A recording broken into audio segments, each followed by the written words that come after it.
Is it going to keep happening like that? We can hear you. She wrote it. Can you chat?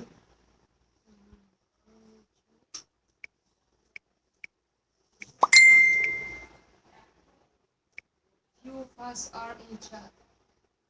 Say something in chat. Write your name in chat because I didn't see it. Well, I'm going to press that. What is that? Oh, yeah. Okay. See you in the class. I can hear you. Okay. That's good. Well, you can ask your questions on Facebook, I guess. Okay. Yeah. That's possible. Okay. Okay. Yeah. Bellen, I got her on chat. So yeah, if you go to chat and write something, I'll see it, and then you can ask your questions. So this,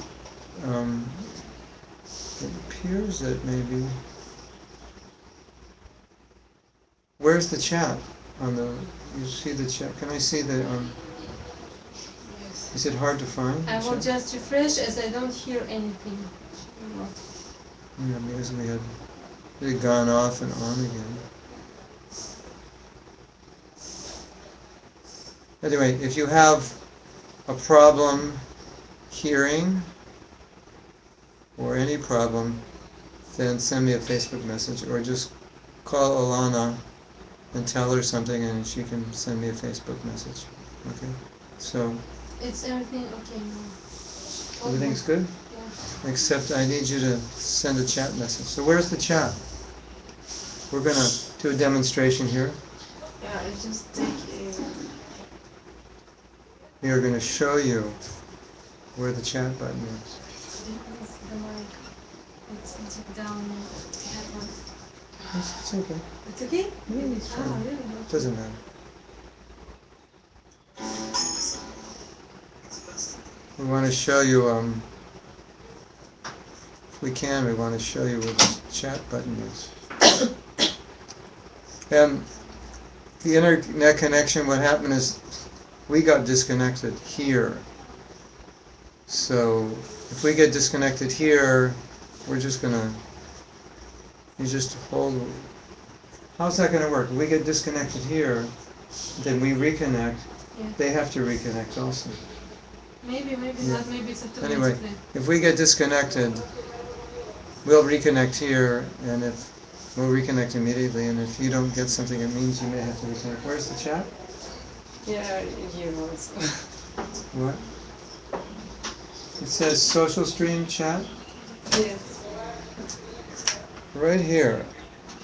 If this is what your interface looks like, then you go here and this is the chat. And if you can just write your name. Just go, what do they click chat? You click, it says videos, social stream, chat. This comes up on the interface automatically? Yes. They have to log in. You have to log in. Yes, but with Facebook it's the same. I did it with Facebook. Well, the problem is you have to log in. How do you log in? Just create a user, and if it's not, you can just do it through Facebook. Oh, you have to create a user ID and log in. Or Facebook. Or log in through Facebook. And then you get access to chat. Anyway, if that's not possible or difficult, then you can always call Alana, ask her a question, and then she can send me a Facebook message. Or anyway, this is our first time, so you create a login, and then once you log in, you'll get that menu, and then you'll have chat access. Anyway, let's start, and then we'll see what happens. And this class was going to be, yeah, because if you go into chat, then I know who's in the class. You could give me your name, and I could say hello. Hello, hello.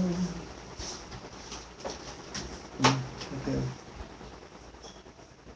Yeah, but everybody's like anonymous. What's that? They didn't put the name.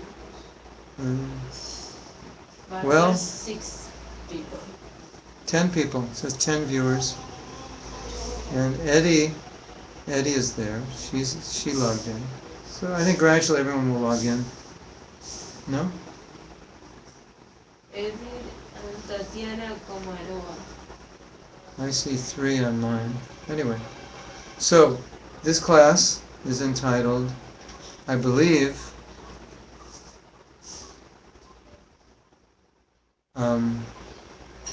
this class is entitled about sadhana, the balance between sadhana and life in general.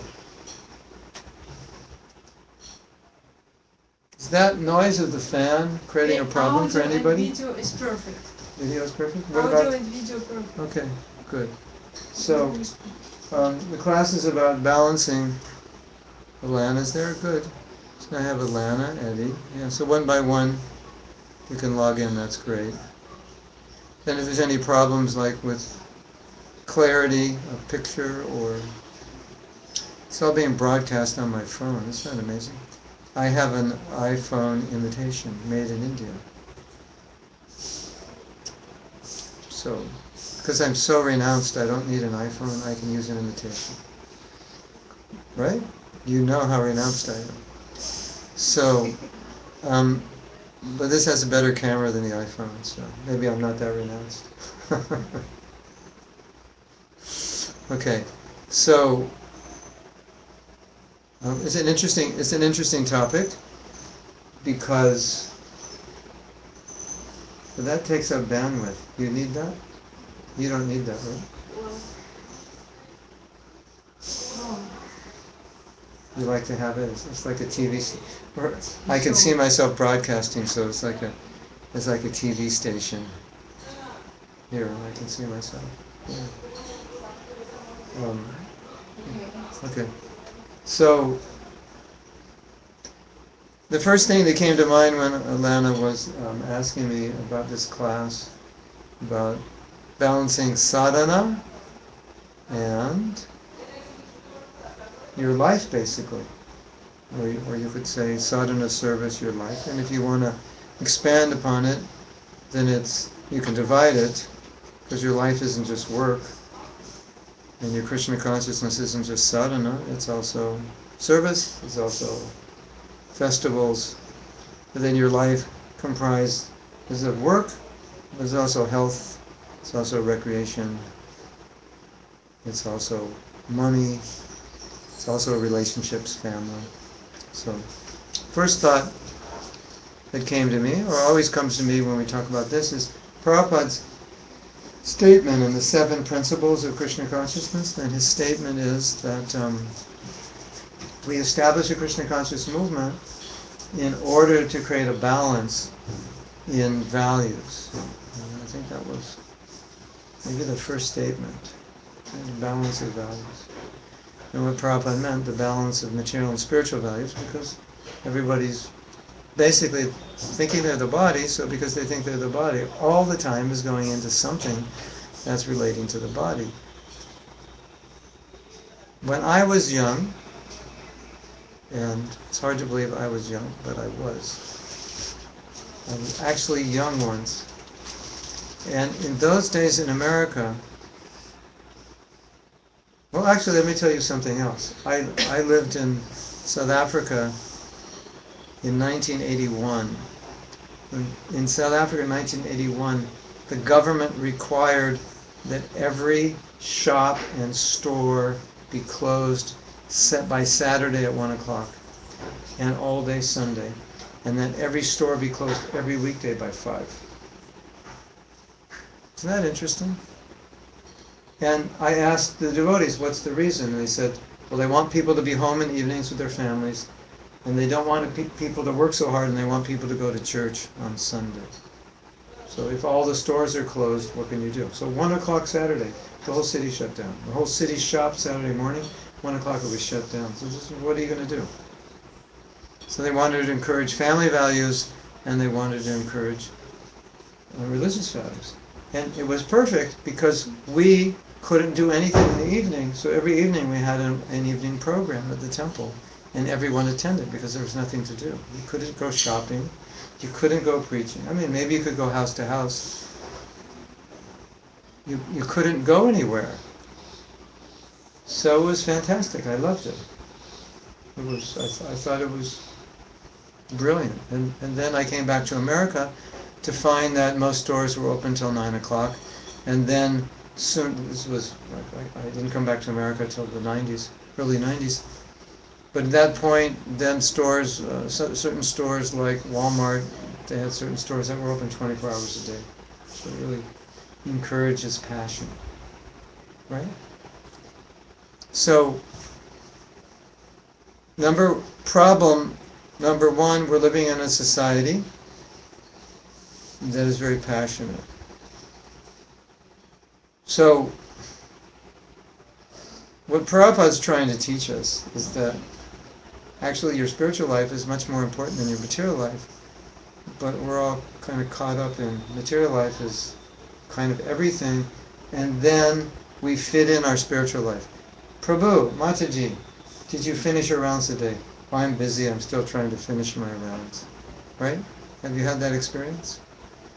I'm trying to get my rounds done, I'm very busy. So that's an example, right? Of the very thing that Prabhupada was preaching against. Today, I had a very depressing experience. I almost had a, what should I say? I almost had a traumatic breakdown. And I don't know if I posted what I read on Facebook. I may have posted it, may have not. Maybe some of you saw that. It's a writer, and I don't know who the writer is. And he was talking about how we are controlled by our governments, by our banks, by our corporations. And if we don't live a different life and simplify our life, then they'll always have control over this. And he was explaining that general idea, maybe better than I articulated it. And I got depressed because I was thinking that his values, in many ways, are more Krishna conscious than many devotees' values. That he was advocating pulling out of the system that's controlling us, and so many devotees are caught up in the system. So many devotees work for those very corporations that are corrupting us and corrupting the world. I'm sure you've all thought about that, haven't you? You ever thought about that? Yeah, it's like, it's an interesting paradox that some people are promoting more Krishna conscious values than we are, at least in our own lifestyle. So it's part of the balance equation comes into, well, how are you living your life? Because according to your lifestyle, that's going to affect how you live. If you want to live a high lifestyle, then you'll be forced to compromise your values, because you'll need a certain amount of money to live that lifestyle, and then that becomes a problem. And then we get caught up in now kind of living the same lifestyle everyone else is living. So I think that's an important factor, or important point to consider. The choices we make in our lifestyle are going to affect the way we are able to balance our life. I'm just speaking both from personal experience and dealing with many, many people in my travels, because in my travels I usually stay in people's homes and I see their lifestyles. And it's not uncommon for people to leave at between 7:30 in the morning, and return between 8 or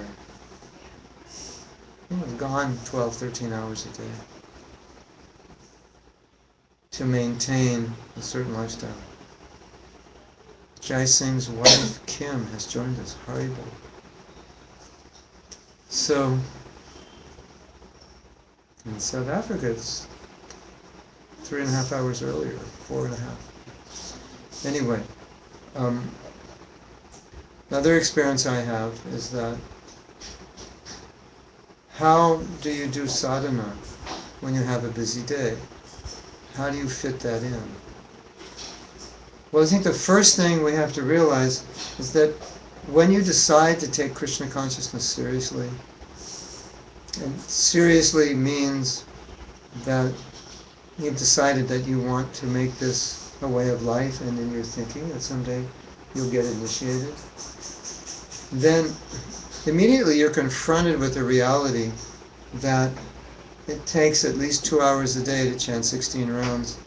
And if you want to take Krishna consciousness seriously, and Prabhupada asked minimum 16 rounds, you have to find 2 hours a day to do that for the rest of your life. Every day for the rest of your life, 2 hours. And we all know time is rare. We never have enough time. And so what does that mean? And not only that, theoretically, ideally, you want to find at least another hour a day to read Prabhupada's books, right? At least. At least we should be chanting for 2 hours, at least reading Prabhupada's books for an hour, and maybe some puja for 15, 20 minutes. So now we're up to 3.5 hours.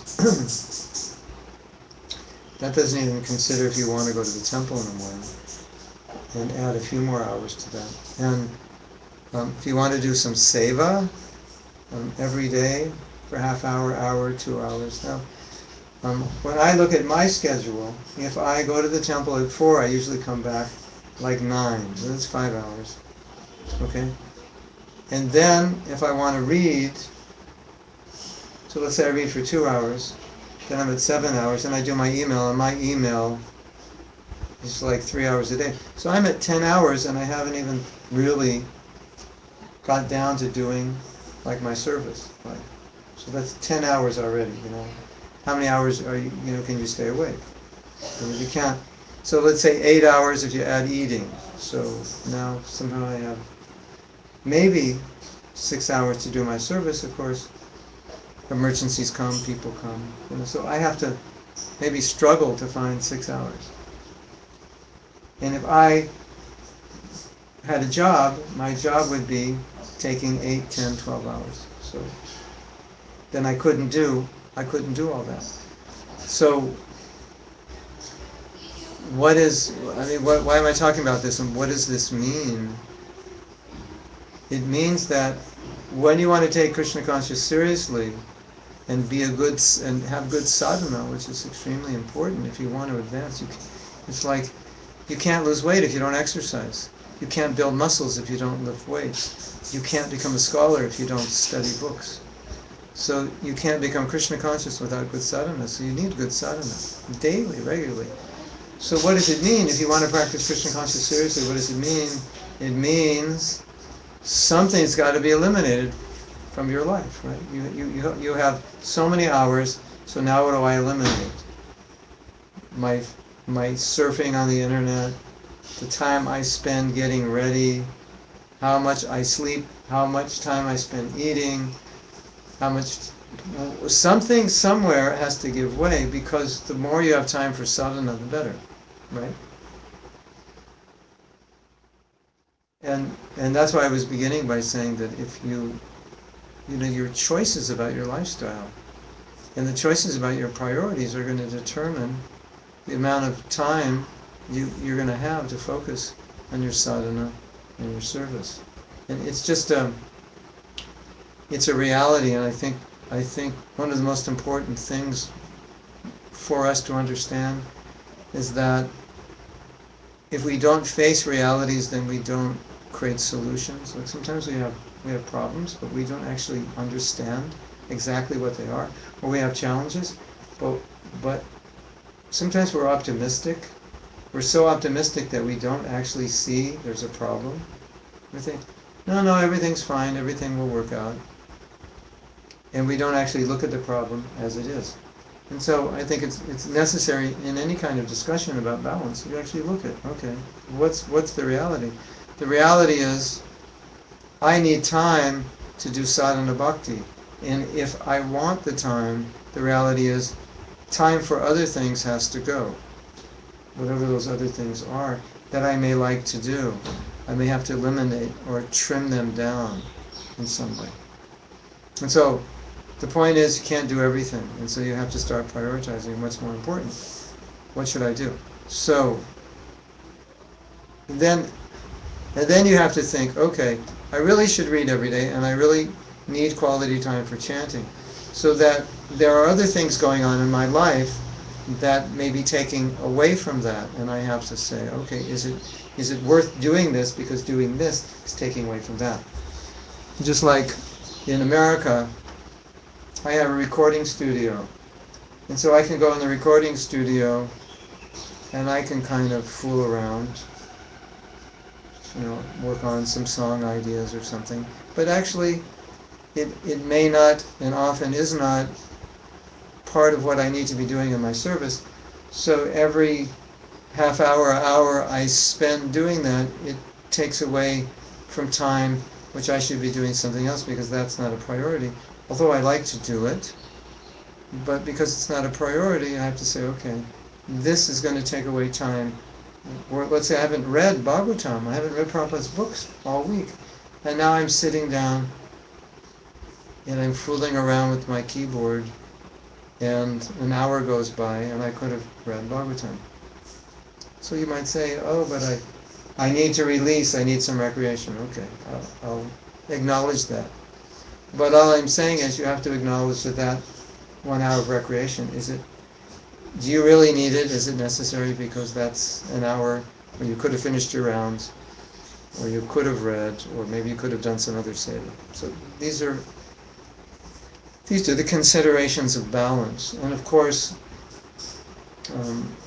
as you all know, or as you are learning, the best time to do sadhana is before your day begins.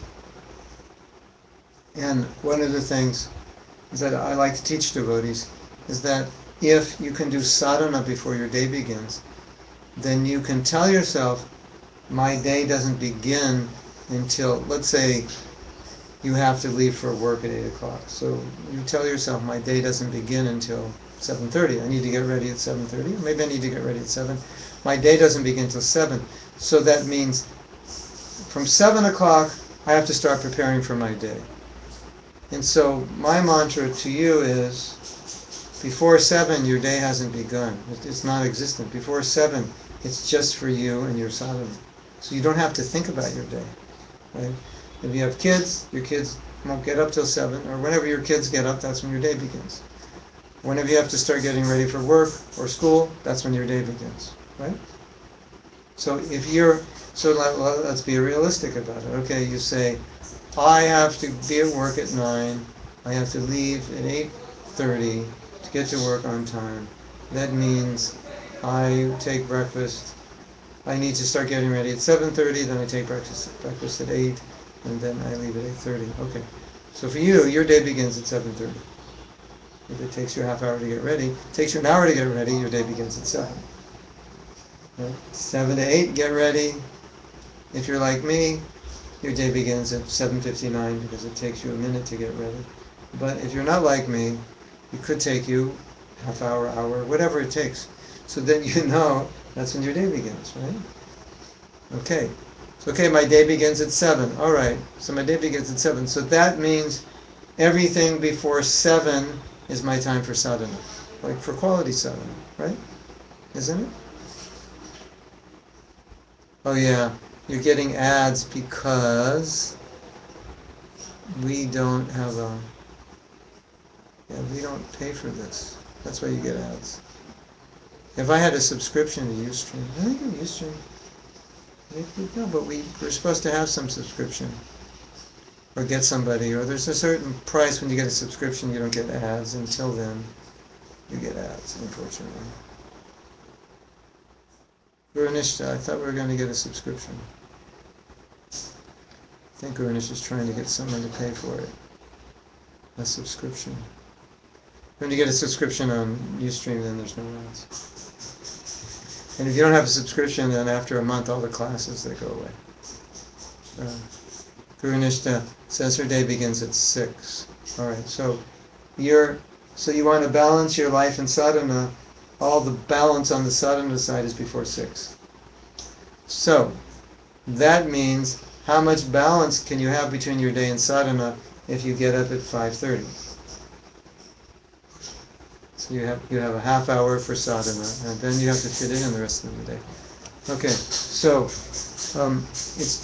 I think it's a good place to start when you're talking about balance of sadhana and your life. Is what time does your life start, and how much time do you have before your life starts? And so, how much balance you're going to have is how much time you have before that. Now,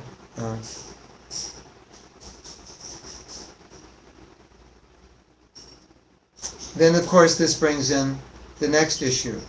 What time do you go to sleep? That's what time you go to sleep. That's what time you get up.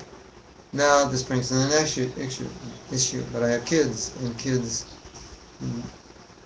if you want to do sadhana, you have to get your kids on the sadhana schedule, so you can get your kids to bed early, so you can get to bed early, because realistically, if you have kids, then your day starts early, right? It's just a reality. So now we're confronted with the challenge of doing good sadhana.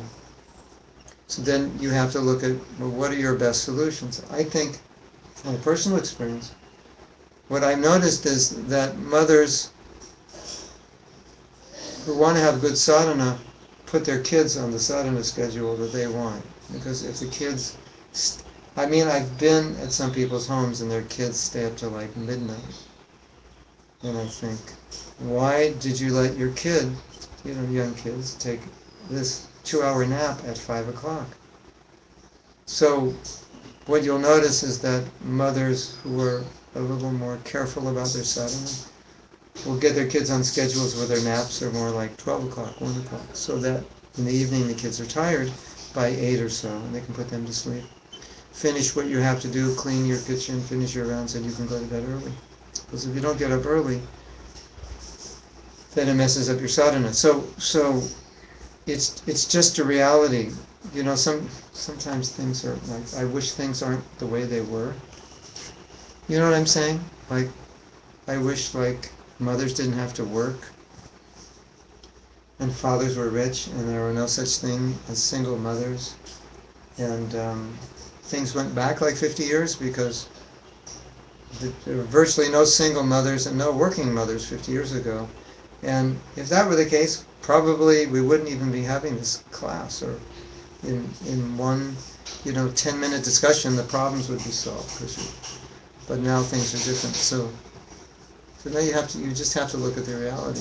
And as far as my experience goes, the reality is the more time you make in the morning, the more you're going to have Krishna consciousness in your life. And the more time you make in the morning is reflected on what you do in the evening, how late you stay up. Yeah. So Shita Leela says, my husband has crazy work timing. Yeah.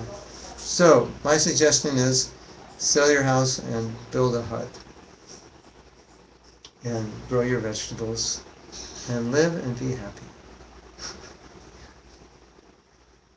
Or ask your husband if you can not have a crazy schedule like his. That makes 2 crazy schedules. Maybe 1 crazy schedule is okay. Yes? But 2 crazy. See the problem. I'm not giving you a solution. I'm stating the problem, which is easy to state. And I think as things progress, as we see the years and decades pass, this problem is going to increase. This is my prediction, and I actually think it's a conspiracy, and I'm not a conspiracist, but I'm just basing my theory on what I've seen traveling the world for the last 30 years, and this is what I've seen. I started traveling the world, I moved out of America in 1980, and the cost of living was not high anywhere. Not in America. I went to South Africa. South Africa's a wealthy country at that point. And it's not a big struggle to live. Mauritius, land was very cheap. It was a very poor country, but still it was poor. Land was cheap. People somehow there could live. And very poor country. You know, everybody had land. Every family had land. Every family owned their own home. Poor country, but every family had their own home. There were no apartments. Everybody had land and a home. And you inherit the land from your family. Somehow other people were making it. And now what I'm seeing, even in countries like Mauritius, which were formerly poor countries, cost of living is very high. As you know, in Sydney, cost of living is off the charts. Cost of living in Indian cities has become high. If you don't live in an extended family, unless you have an incredibly good job, it's hard to rent or own a nice place in a big city in India. It's a struggle. So, and anyway, it seems like a conspiracy. Maybe it's just the result of the workforce moving out of developed countries into third world countries where they're working for $1 a day, and developed countries can't compete, and there's higher levels of unemployment. Anyway, if it's kind of like you have to look at your situation and say, I'm playing this game. If I'm going into the mainstream, if I'm getting this education and playing this game, then I have to be careful how I play it. We had a workshop with a group of devotees, and we asked them, if you had a job where you're working 8 hours a day, and you're making enough money to live, but not more than that, or you could get a job where you made 30% more, but your hours would be sporadic. Some days you'd have to stay in the office 12, 13 hours a day. Some days you'd have to work on a weekend. Where your former job, you had no weekend hours. You could be quite regulated and have good sadhana. This would disrupt your sadhana. But you'd make a lot more money. What would you do? And all the devotees said, I would take the better job. You find that weird? Do you find that strange? If you don't, there's something wrong with you. So, all the devotees said, I'd take the better job, in spite of the fact that it would be difficult to do their sadhana. So the devotee facilitating this course was actually really upset that they answered that. He said, why are you answering that way? What's going on here? And so they gave various reasons. Well, it'd be prestige, I have the position, I could influence people. They gave reasons which, in and of themselves, were not bad reasons. But nobody thought about their sadhana, how their sadhana would be ruined by that. Isn't that interesting? That everybody had valid reasons, but nobody realized that it would upset their sadhana. So, the point that came out of this was that the focus on material life and material advancement is so strong. Upward mobility and so forth. That most of the devotees were opting for increased income, which is, it just goes back to that point that many of us have allowed ourselves to become part of a system which Prabhupada has spoken against. Not that we shouldn't work. And Prabhupada never spoke against working. But the thing that Prabhupada spoke against is that whatever you do, it should be enhancing your Krishna consciousness, shouldn't be getting in the way. And now we find that so often our work is getting in the way of our Krishna consciousness, and Bhagavatam says your work is supposed to be what makes you Krishna conscious. So it's kind of a conundrum and a contradiction and a paradox. And in what I teach devotees is just be aware that every decision you make career-wise affects your sadhana. And you could say actually every decision you make in some way will affect your sadhana. And so it's always important to consider that. Okay, we're thinking of moving here, thinking of taking this job, I'm thinking of going to this school, getting this education. So then you just want to look at the ramifications. How will that affect my spiritual life? So,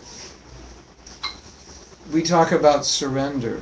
And so what does surrender mean? Does surrender mean put your hands up and let somebody stick a knife in your back and tell you what to do, and now put you in prison and you have to chop bricks and chop rocks the rest of your life?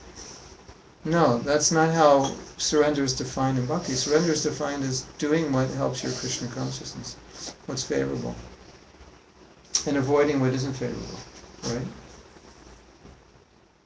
And I have seen that many of us, when we're making life choices and decisions, we're not looking at what is going to be favorable for our devotional service.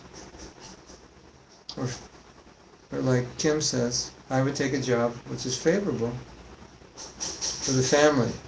Yeah, that's the right decision. But not everyone does that. Some people take the job that's favorable for income. I mean, in some cases you have to do that. Now, I'll give you an example. It doesn't relate exactly to what we're teaching, but I think it's close enough that it can make a good point. My experience in devotees wanting to get married. What is one of the often the prime consideration is, do I like the person? Which is, of course, you don't want to marry someone you don't like. I wouldn't recommend that. Well, you want to get out of householder life fast. Find someone you don't like and marry them, and it'll end very quickly. Or you'll never get attached to them. Find someone you don't like, you don't find attractive, and you'll never get attached. You'll have a great family life. No, that's not exactly how we do it. But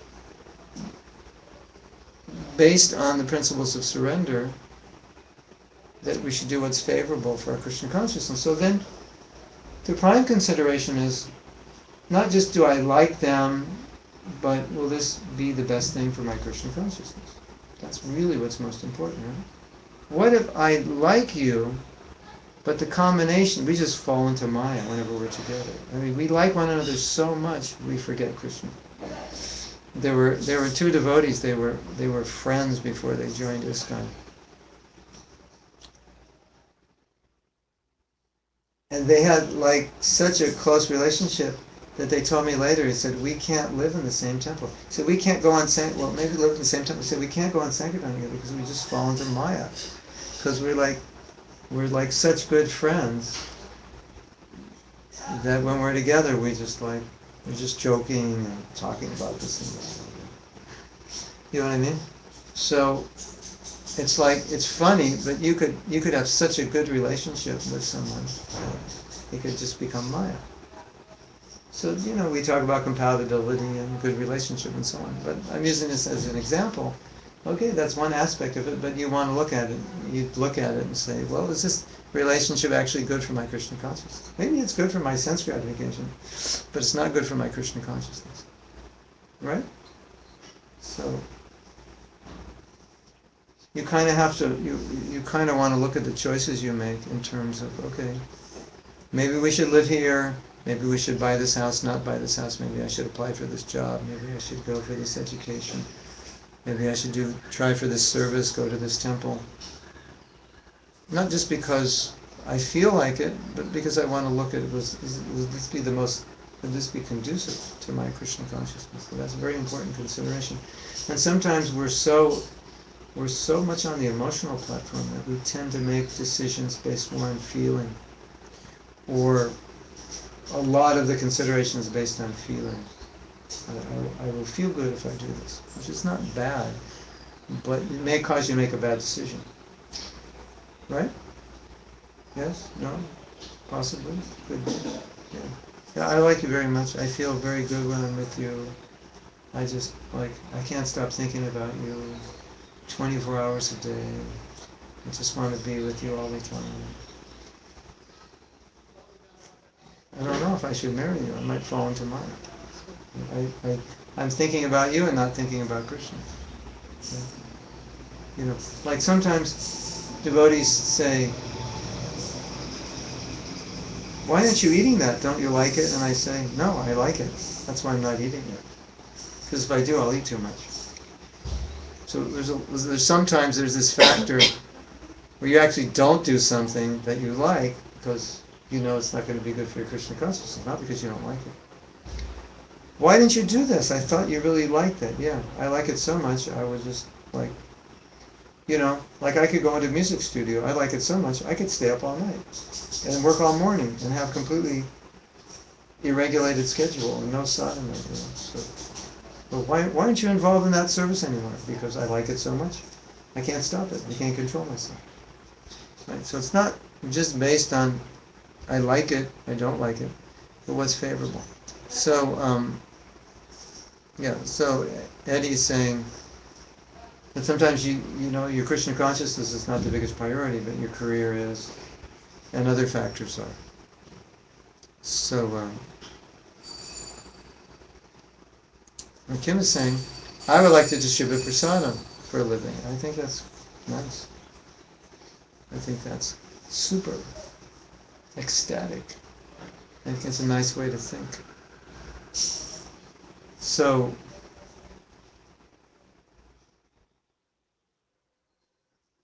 now, I want to make one more point, then we can let's have a little discussion, or you have more questions. You all know, I think you know well, that human nature is to find time for what is important. Any luck? My computer is not happy.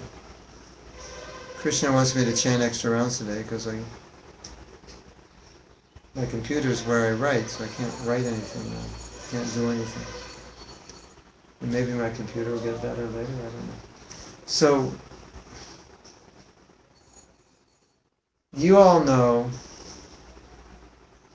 that priority always gets attention. Whatever is important gets attention. Yes?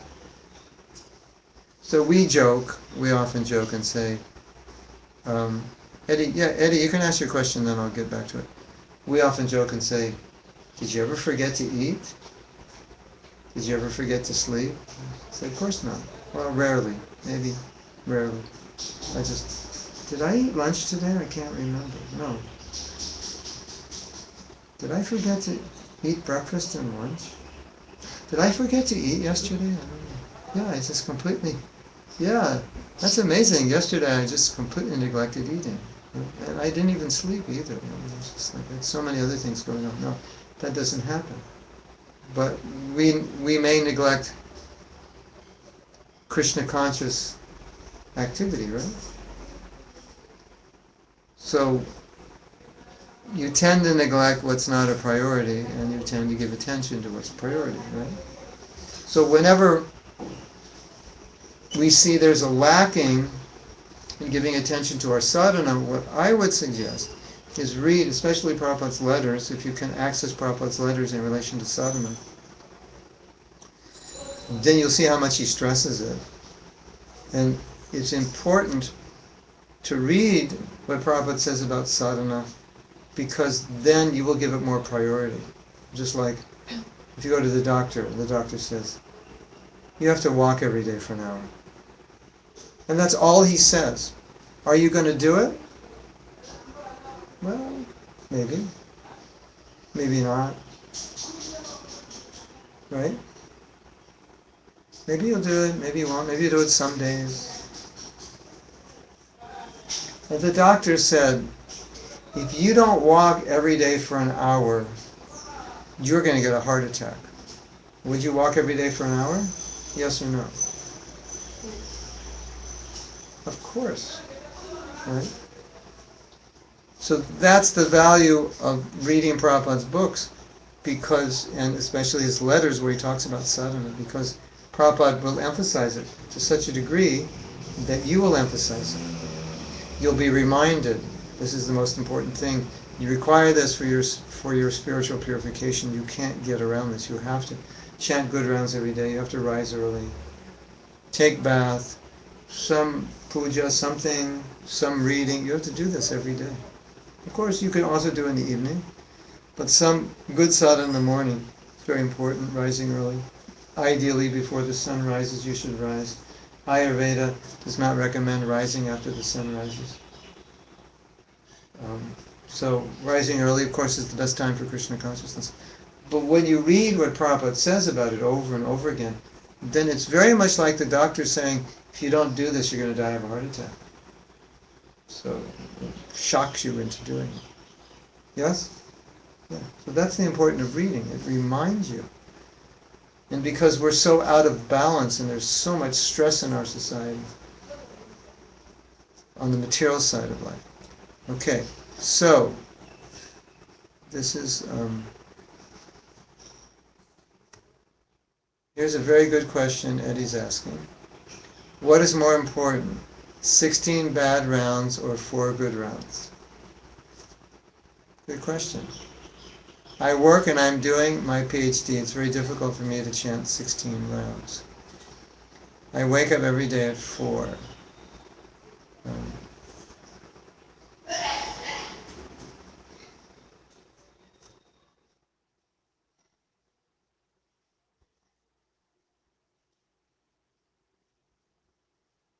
Trying to see if there's, in Kim's comment, it says, after priority it says ... Does that mean there's more there and I can't access it? Maybe not. All right. What is better, 4 good rounds or, what's the question, 16 bad rounds? Okay.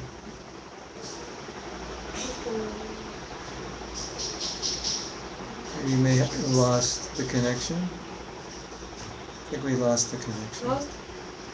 Because the battery went down. Yeah. The internet went off. Yeah. No, it's going. No, it's still going. It's still going.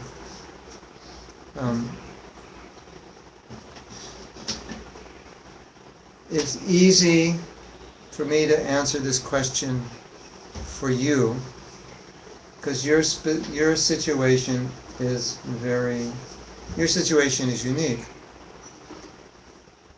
in that you're overburdened and overloaded, and probably for you to chant 16 rounds will, number one, stress you immensely, and as you say, they won't be very good. And because you're not yet initiated, then chanting, you don't have to be chanting 16 rounds until you're in that situation where you can chant 16 rounds every day steadily. You're not ready to prepare yourself for initiation. So that's fine. You don't have to be ready tomorrow. The next day, Prabhupada waited 11 years. So for you, one answer could be wait till the situation is right and just chant 4 good rounds. Or you may feel that Prabhupada said we should chant 16 rounds a day and I want to do it, and then I would leave the decision to you to chant 16 bad rounds. Spiritually speaking, 4 good rounds would probably be more purifying for you than 16 bad. And because you haven't committed yet, because you haven't taken an initiation, you're not committed to 16 rounds, and you don't live in a temple and you're not committed. So for you the answer is easier than for someone who's initiating.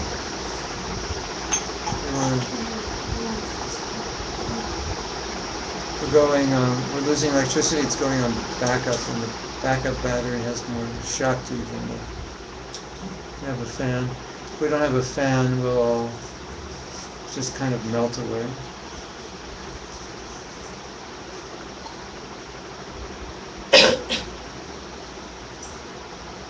Now I can't give that answer to someone living in a temple or someone who's initiated. But if someone's initiated and they ask that question to their guru, then he might say, okay, temporarily, reduce your rounds. But the principle is that we want to come to that level of 16 rounds. And so you could say, in your situation, you could say, okay, temporarily I'm in this situation where I'm working on my PhD. It's going to take me 3 more years to finish. And in that time, if I chant 16 rounds, they're going to be bad rounds. I won't be able to focus, and I just wanted to get this out of the way and finish. So that could be a valid argument. And it would also depend on you. Because you may really feel that you want to do 16 rounds, that you feel the necessity of that. You want to prepare yourself to be initiated sooner than later. Or you might say, no, I actually don't want to be initiated until I finish my PhD because I don't think I could be steady. So,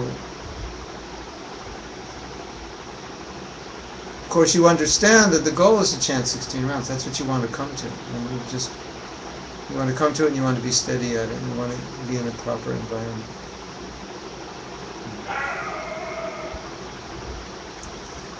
But if we go back to the original point, that if you're serious about Krishna consciousness, there really has to be a decent commitment to sadhana, and there has to be a reduction of other things in our life. Maybe we used to do a lot of things before we were devotees that we're still attached to, but they take time. Really, I'm addicted to watching movies, every Saturday night, 2 hours, or all day Sunday or something, And then, when was the last time you read Prabhupada's books? Oh, I don't really read them. Well, why not? Well, probably, I used to calculate, 1 hour of television a day. You do that for 10 years, you could have read the whole Bhagavatam, 12 cantos, just by dropping that. So, these are things to consider. Okay. Now, did that answer shock you?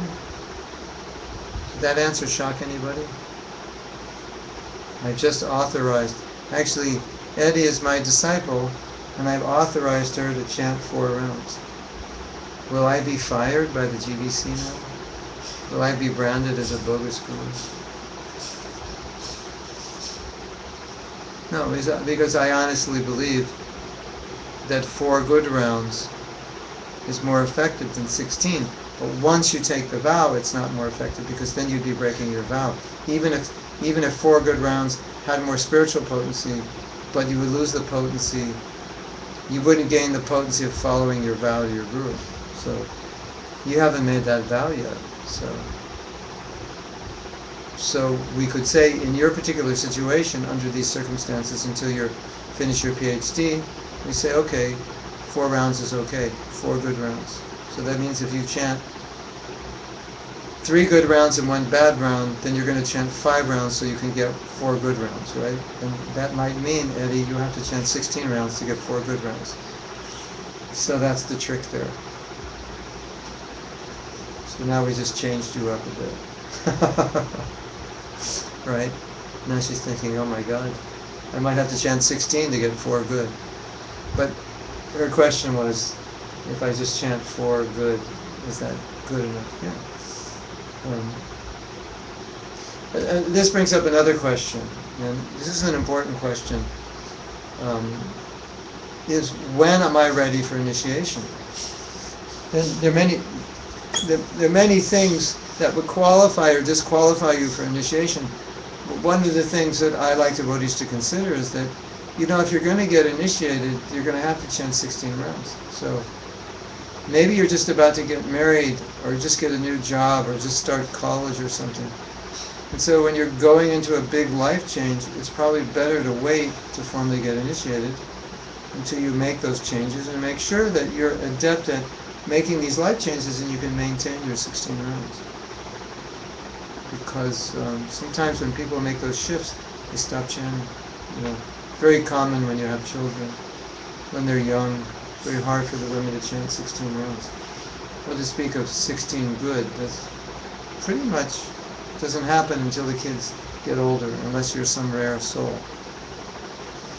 So, these are real life practical considerations. So, everybody, when they're aspiring to get initiated, they want to get initiated sooner or later.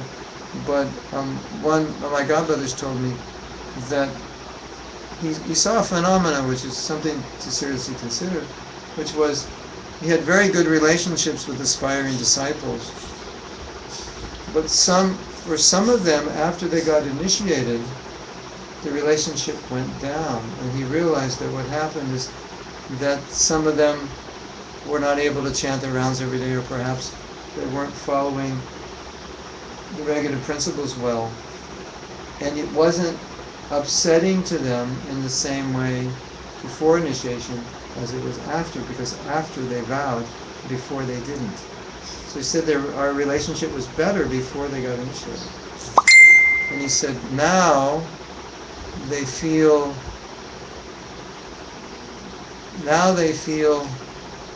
I have to answer this, now they feel, or he felt, this was his perception,